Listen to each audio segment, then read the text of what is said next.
क्योंकि यहूदियों की किताब तौरात में लिखा है कि अल्लाह ने इब्राहिम अलैहिस्सलाम को उसके दूसरे बेटे इसहाक अलैहिस्सलाम को ज़िबा करने का हुक्म दिया था, नॉट इस्माइल।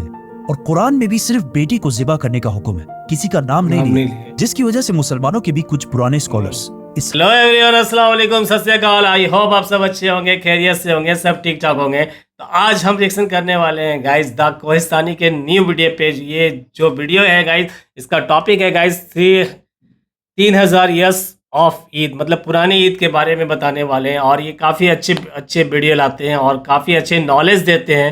तो मुझे लगता है कि ये इब्राहिम अलैहिस्सलाम के बारे में कुछ बता रहे हैं, ईद के बारे में, जो अभी कुर्बानी आज मतलब तीसरा कुर्बानी है, इसके बारे में कुछ बता रहे होंगे, कुर्बानी के रिलेटेड या हज के रिलेटेड।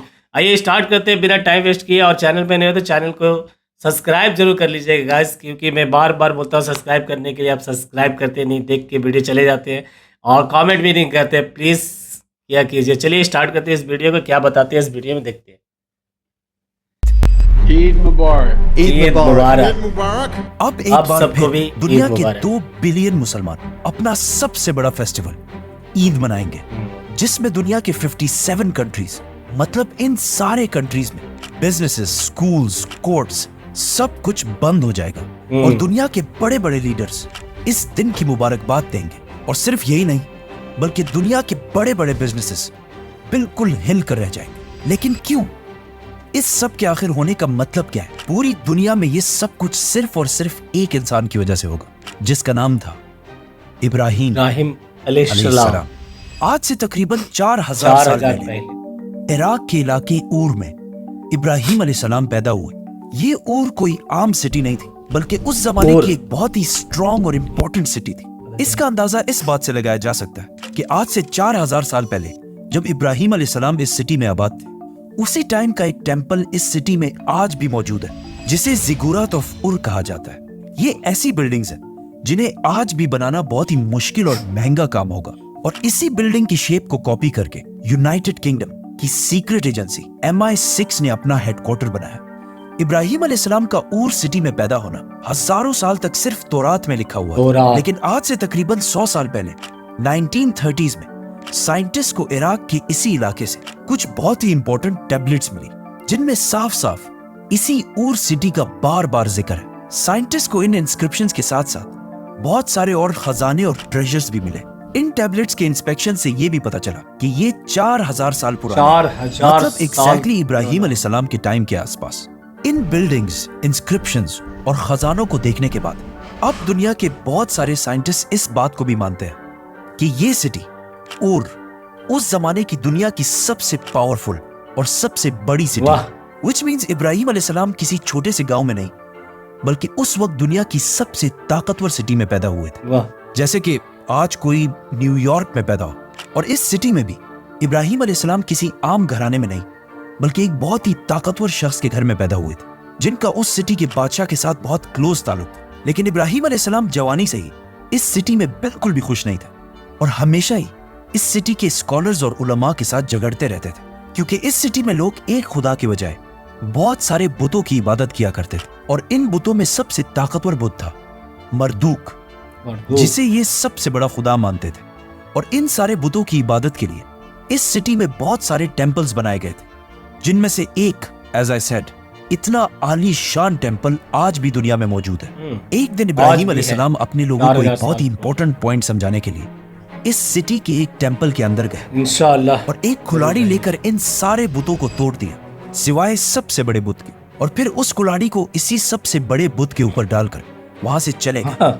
जब इस शहर के लोगों ने आकर ये सब कुछ देखा, तो वो सीधा इब्राहिम अलैहिस्सलाम के पास गए।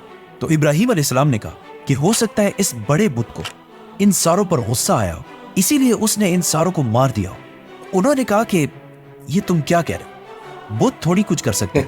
तो इब्राहिम अलैहिस्सलाम ने कहा, एग्जैक्टली, जब तुम्हें पता है कि ये कुछ भी नहीं कर सकते, तो फिर इनसे मांगते क्यों? लेकिन इस बात पर इन सबको इतना गुस्सा आया कि उन्होंने इब्राहिम अलैहिस्सलाम को इबरत बनाने के लिए उस सिटी के बादशाह की मदद से एक बहुत बड़ी आग तैयार की। अब यहाँ पे एक कंफ्यूजन है कि ये बादशाह नमरूद था और या नमरूद के अलावा कोई और था, क्योंकि तौरात और कुरान दोनों में इस बादशाह का नमरूद होने का कोई जिक्र नहीं है। अब जो भी हो, नमरूद या उस सिटी का जो भी बादशाह था, उसने उस सिटी के सारे लोगों को बुलाया اور ان کے سامنے ایک بہت بڑی آگ جلائی۔ یہ اتنی بڑی آگ تھی کہ لوگ ابراہیم علیہ السلام کو اس میں پھینکنے کے لیے اس کے قریب بھی نہیں جا سکتے تھے۔ اسی لیے انہوں نے ابراہیم علیہ السلام کو دور سے پھینکنے کے لیے ان کے لیے ایک کیٹاپلٹ یا ایسی ہی کوئی چیز تیار کی تاکہ انہیں دور سے پھینکا جا سکے۔ یہ سب کچھ اور سٹی کا ایک بہت بڑا کراؤڈ دیکھ رہا تھا جو اس وقت دنیا کے سب سے طاقتور لوگ تھے، اور اس سارے کراؤڈ میں ابراہیم علیہ السلام کو سپورٹ کرنے والا کوئی بھی نہیں سوائے ایک شخص کے، ابراہیم علیہ السلام کے بھتیجے لوط علیہ السلام، جو اسی کراؤڈ کے اندر موجود تھے۔ جیسے ہی ساری تیاریاں کمپلیٹ ہوئی تو آگ میں پھینکے جانے سے پہلے ابراہیم علیہ السلام نے صرف اور صرف ایک ہی بات کہی کہ میرے لیے صرف اللہ ہی کافی ہے، اور آخر ابراہیم علیہ السلام کو انہوں نے آگ کی طرف پھینک دیا۔ لیکن ابراہیم علیہ السلام اس وقت دنیا کے سب سے طاقتور لوگوں کے سامنے بالکل صحیح سلامت اس آگ کے درمیان سے چل کر باہر نکلے۔ یہ دیکھ کر اس سٹی کے سارے لوگ بہت حیران ہوئے کہ یہ کیسے ہو سکتا ہے، لیکن اس کے بعد یہ سارے لوگ اتنے ڈر گئے کہ انہوں نے دوبارہ کبھی ابراہیم علیہ السلام کو نقصان پہنچانے کی کوشش ہی نہیں۔ اس سب سے کچھ ہی عرصے بعد ابراہیم علیہ السلام اس علاقے کو چھوڑ کر اپنی بیوی سارہ اور اپنے بھتیجے لوط علیہ السلام کے ساتھ فلسطین، جسے اس زمانے میں کنعان کہا جاتا تھا، اس کی طرف روانہ ہوئے۔ پھر لوط علیہ السلام انہیں چھوڑ کر ایک دوسری سٹی کی طرف گئے، اور وہاں جو ہوا اسے ہم پھر ایکسپلین کریں گے، تو سبسکرائب۔ لوط علیہ السلام کے جانے کے بعد ابراہیم علیہ السلام یہی فلسطین کے علاقے میں اپنی فیملی کے ساتھ رہنے لگے، اور آہستہ آہستہ یہاں بہت اچھی طرح سٹیبل ہو گئے۔ مطلب یہودیوں کی کتاب تورات میں لکھا ہے کہ ابراہیم علیہ السلام کے پاس ایک ہی ٹائم پر 300 سے زیادہ نوکر تھے، لیکن اتنی بڑی جائیداد اور اتنے مال کے بعد بھی ابراہیم علیہ السلام کی کوئی اولاد نہیں تھی، تو انہوں نے آخر 86 سال کی عمر میں اللہ سے اولاد کے لیے دعا کی، جسے اللہ نے قبول کر لی۔ لیکن یہاں سے آگے تورات میں بہت ہی انٹرسٹنگ باتیں لکھی ہیں جو آج ساری کی ساری پوری ہو چکی ہیں، تو انہیں بھی مینشن کرنا لازمی ہے۔ تورات میں لکھا ہے کہ جب ابراہیم علیہ السلام نے اللہ سے اولاد کی دعا مانگی تو اللہ نے اسے کہا کہ اوپر آسمان کی طرف دیکھو، آسمان میں تمہیں جتنے بھی سٹارز نظر آ رہے ہیں، بالکل اسی طرح تمہاری اولاد بھی پوری دنیا میں پھیلے گی، اور دنیا کے بہت بڑے بڑے بادشاہ اور نبی تمہاری اولاد سے ہوں گے۔ جس کے بعد ابراہیم علیہ السلام کی بیوی ہاجر سے ان کا بیٹا اسماعیل علیہ السلام پیدا ہوا۔ لیکن جیسے ہی اسماعیل علیہ السلام کی عمر 11، 12، 13 کے قریب ہوئی تو ایک رات ابراہیم علیہ السلام نے خواب دیکھا جس میں وہ اپنے بیٹے اسماعیل کو ذبح کر رہے تھے۔ لیکن ویٹ، اب یہاں پہ تھوڑی کنفیوژن ہے۔ کچھ سکالرز یہ سمجھتے ہیں کہ یہ واقعہ فلسطین کنعان میں پیش آیا تھا، لیکن زیادہ تر سکالرز کہتے ہیں کہ یہ واقعہ مکہ میں پیش آیا تھا۔ So let's go with that.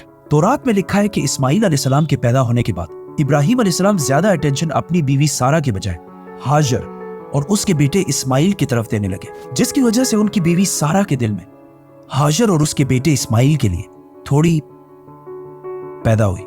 لیکن قرآن میں صرف اتنا لکھا ہے کہ یہ سب ابراہیم علیہ السلام نے اللہ کے کہنے پر کیا تھا۔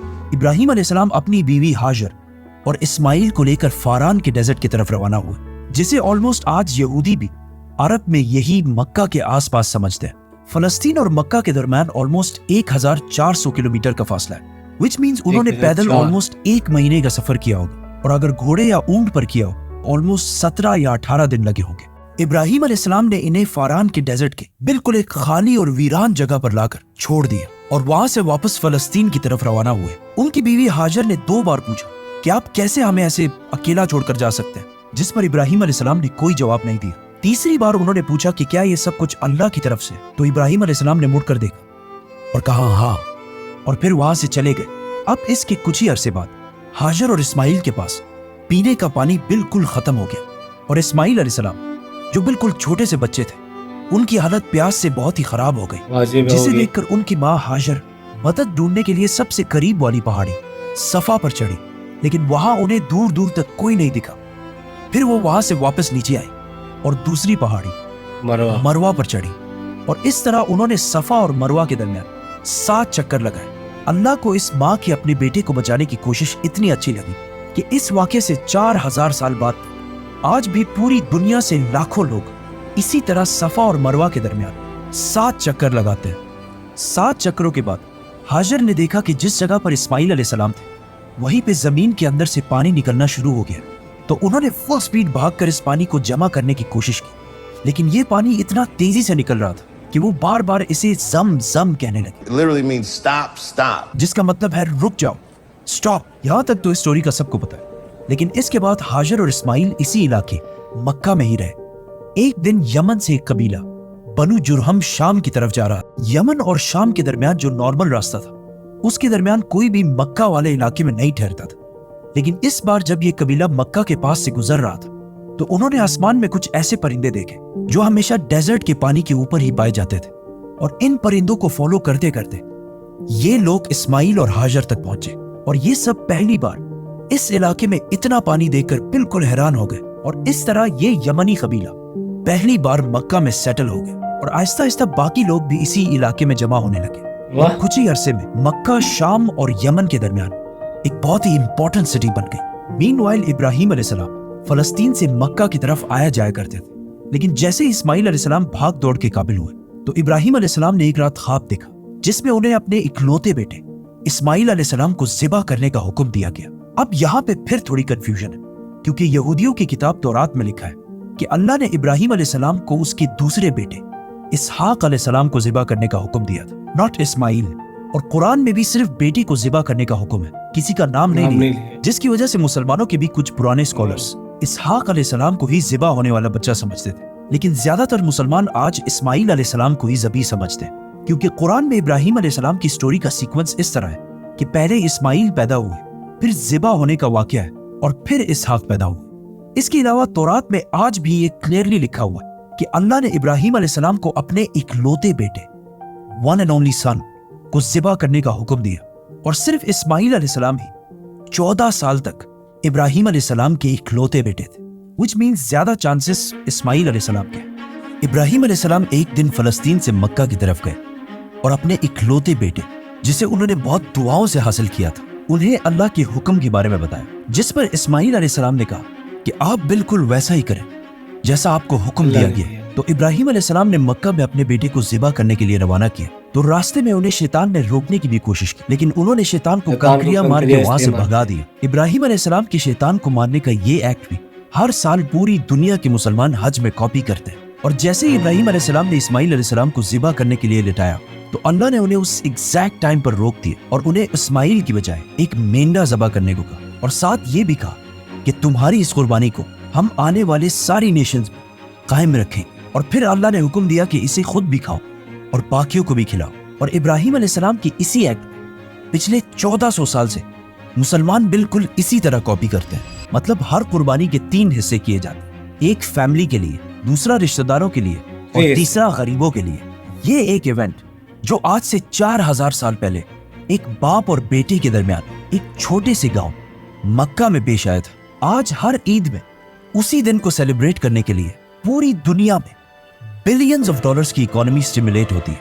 मतलब पाकिस्तान में 3 बिलियन, इंडिया में 4 बिलियन, बांग्लादेश में 5 बिलियन और दुनिया के सबसे बड़े इस्लामिक मुल्क इंडोनेशिया में 14 बिलियन। इसके अलावा सऊदी अरेबिया में 6 बिलियन और तुर्की में 2 बिलियन। और इसी तरह दुनिया के बाकी कंट्रीज में बिलियंस ऑफ डॉलर्स का बिजनेस होता है। कुर्बानी के इस वाक़े के बहुत साल बाद इब्राहिम अलैहिस्सलाम एक बार फिर फलस्तीन से मक्का की तरफ आए और इस बार उन्होंने अपने बेटे इस्माइल के साथ इस सिटी में अल्लाह की इबादत के लिए एक घर बनाया, काबा। जिसके बाद इब्राहिम अलैहिस्सलाम वापस फलस्तीन चले गए और कुछ अरसे बाद वहीं पर फौत हो गए। इस्माइल अलैहिस्सलाम के बाद पूरा अरब इसी तरह हज करने के लिए हर साल मक्का आया करता और सफा और मरवा पहाड़ी पर भी जाया करता था और अरब में लोग कुर्बानी भी किया करते थे। लेकिन अब 2500 साल गुजरने के बाद यहाँ के लोग बिल्कुल भूल चुके थे कि वो ये सब कुछ आखिर क्यों करते हैं और उन्होंने काबा को दोबारा उसी तरह बुतों से भर दिया था जिस तरह इब्राहिम अलैहिस्सलाम के सिटी ऊर में भरे हुए थे। तो अल्लाह ने दोबारा इन्हीं में से एक नबी चुना जिन्होंने बिल्कुल इब्राहिम अलैहिस्सलाम की तरह काबा के अंदर सारे बुतों को तोड़ दिया और सारे अरबों को याद दिलाया कि वो कौन है, उनका बाप कौन था और उनका रब कौन था।